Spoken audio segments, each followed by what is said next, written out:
दोस्तों, अगर हम अपनी फिल्म इंडस्ट्री के बेहतरीन संगीतकारों का जिक्र करें तो रविशंकर शर्मा यानी कि रवि साहब, इनके जिक्र के बिना यह तारीख बिल्कुल अधूरी होगी।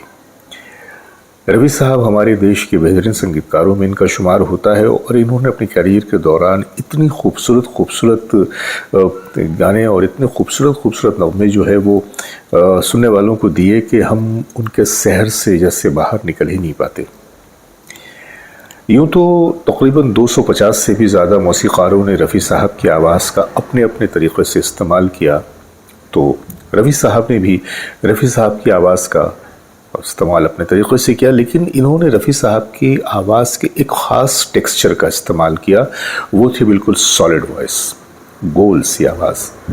और रफ़ी साहब की आवाज़ का ये इतना खूबसूरत इस्तेमाल करते थे कि सुनने वाले तो बस दंग रह जाते थे। अगर आपको याद होगा, मैं आपको बस 2-4 गानों का यहाँ पे एक जिक्र करूँगा ताकि आपको याद आ जाए कि ये कंपोजिशंस रवि साहब की है। काजल, छू लेने दो नाजुक होठों को, कुछ और नहीं है जाम है ये। उसी फिल्म का वो ख़तरनाक गाना, ये जुल्फ़ अगर खुल के बिखर जाए तो अच्छा।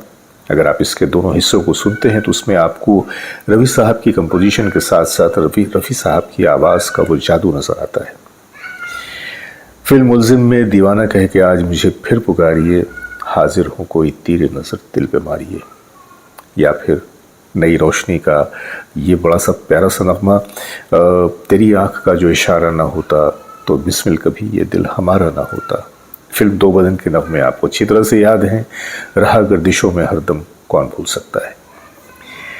लेकिन ऐसा कई बार हुआ है कि फिल्मों के लिए गाने बनाए गए लेकिन वो फिल्म का हिस्सा नहीं बन सके, या फिल्म का हिस्सा बने भी तो वो उतने मकबूल नहीं हो सके। 1978 में एक ऐसी ही फिल्म जोगी आने की बात थी, रिलीज़ होने की बात थी, लेकिन 1978 में ये फिल्म जोगी रिलीज़ नहीं हो सकी। कुछ ऐसी दुश्वारियाँ थीं कि जिसकी बिना पे ये फिल्म 4 साल तक डब्बे में रह गई, रिलीज़ नहीं हो सकी। फिल्म जोगी के जो संगीतकार थे वो भी रवि साहब थे, और रवि साहब ने उस फिल्म के लिए भी बड़ा प्यारा सा, बड़ा ही खूबसूरत सा संगीत दिया था।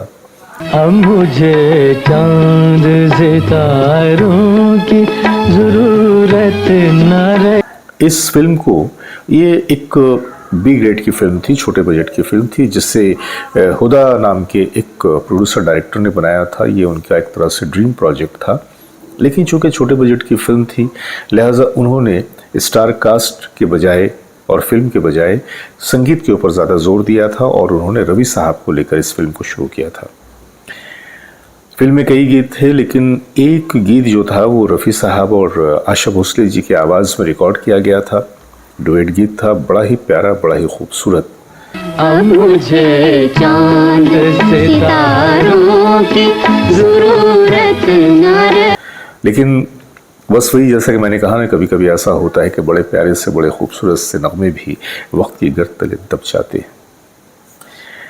मुझे बैठे बैठे ये इस गाने के बोल याद आए, और मुझे याद आया कि ये फिल्म जोगी का ये वो नगमा है जो कि गरचे वक्त की गर्द तले दब गया, लेकिन इसकी खूबसूरती तो बहरहाल बरकरार है। मिल गए तुमको बहारों की ज़रूरत न रही। जोगी में इसके हीरो थे परमिंदर साहब, और स्नेहलता नाम की हीरोइन थी इसमें, नादरा जी थी, और एक हंगल, और इस तरह के और भी कई अदाकार थे। जोगी में संगीत दिया था रवि साहब ने, और ये फिल्म थी हुदा साहब की। और फिल्म में यूँ तो कई गाने थे, लेकिन जो डुएट रवि साहब और आशा जी की आवाज़ में रिकॉर्ड किया गया था बड़ा ही खूबसूरत सा था।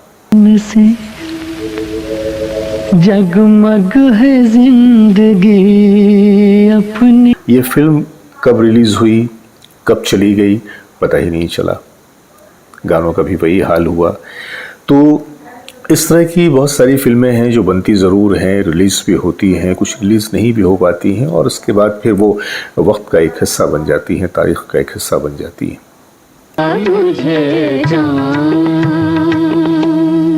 सच पूछिए तो ये जो आज का प्रोग्राम है ये उन गुमनाम शख्सियतों के लिए है कि जिन्हें या तो हम भूल चुके हैं या हम जिनके बारे में नहीं जानते, लेकिन कहीं ना कहीं वो भी हमारी इंडस्ट्री का हिस्सा थे, और उन्होंने भी हमारी इंडस्ट्री को और हमें कुछ दिया है। तो उस हवाले से ज़रूरी है कि हम उनका भी नाम लें, उन्हें भी याद करें। जैसे कि मैंने आपको बताया कि इस फिल्म के जो हीरो थे वो थे परमिंदर साहब, और इस फिल्म के जो प्रोड्यूसर और डायरेक्टर थे वो थे एच खुदा साहब।